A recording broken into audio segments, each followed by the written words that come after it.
ஓம் சக்தி தமிழகத்தின் புகழ்பெற்ற ஆலயம் கோயம்புத்தூர் மாவட்டம் பொள்ளாச்சி அருகே அமைந்துள்ள மாசாணி அம்மன், மாசாணி தேவி என்று அழைக்கப்படுகின்ற இந்த ஆலயம் ஆனைமலையிலே இருக்கின்றது.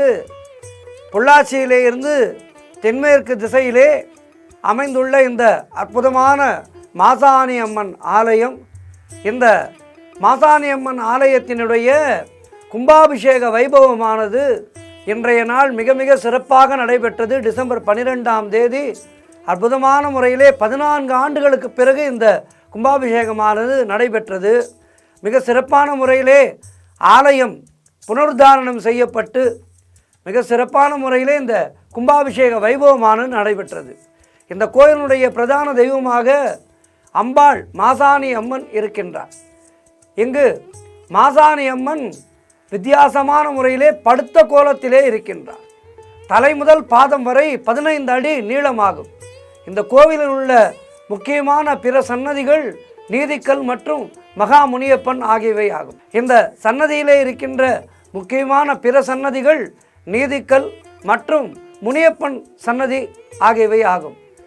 மாசாணி அம்மனை சுற்றி வலம் வந்தால் தீராத வியாதிகளும் தீரும். கோயம்புத்தூர் மாவட்டம் மட்டுமல்லாமல் பிற மாவட்டங்களிலே இருந்து இந்த கும்பாபிஷேக வைபவத்துக்கு மிக சிறப்பான முறையிலே லட்சக்கணக்கான பக்தர்கள் கூடி ஓம் சக்தி என்ற கோஷமிட மிக சிறப்பான முறையிலே இன்றைய நாளிலே இந்த கும்பாபிஷேக வைபவமானது நடைபெற்றது.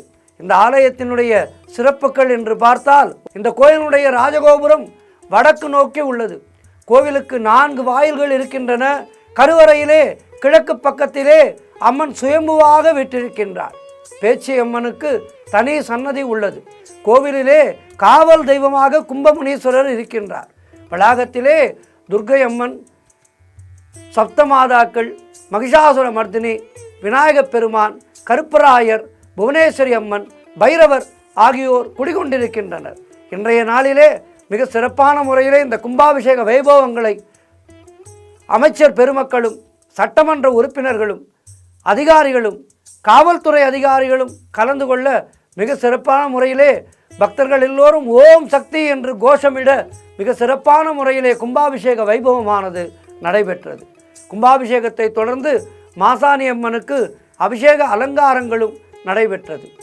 இந்த ஆலயத்தினுடைய கும்பாபிஷேக வைபவங்கள் எல்லாம் கடந்த 9ஆம் தேதி யாகசாலை பூஜைகளோடு துவங்கியது. யாகசாலையிலே அந்தணர்கள் மறை ஓத மிக சிறப்பான முறையிலே இந்த கும்பாபிஷேக வைபவமானது நடைபெற்றது.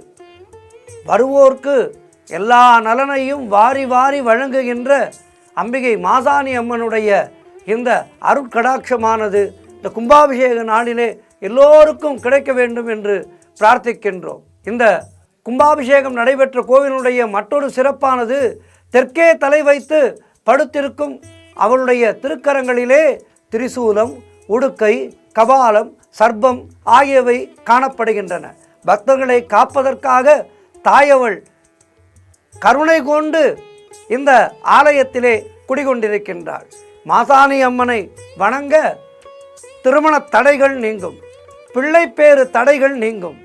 அதாவது திருமணமாகி வெகு நாட்களாக பிள்ளைப்பேறு இல்லாத தம்பதிகளுக்கு மாசாணி அம்மனை துதித்து வேண்டிக் கொண்டால் நிச்சயமாக பிள்ளைப்பேறு கிடைக்கும் என்பது ஐதீகம்.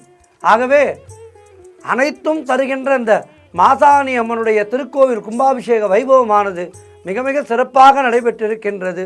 தொடர்ந்து 48 நாட்கள் மண்டல பூஜையும் நடைபெற இருக்கின்றது. அருளையும் பொருளையும் நமக்கு வாரி வாரி வழங்குகின்ற மாசாணி அம்மனை துதித்து நம்முடைய அல்லல்கள் நீங்கி இகவாழ்விலே எல்லா வளமும் நலமும் பெறுவோம். ஓம் சக்தி, ஓம் சக்தி, ஓம் சக்தி.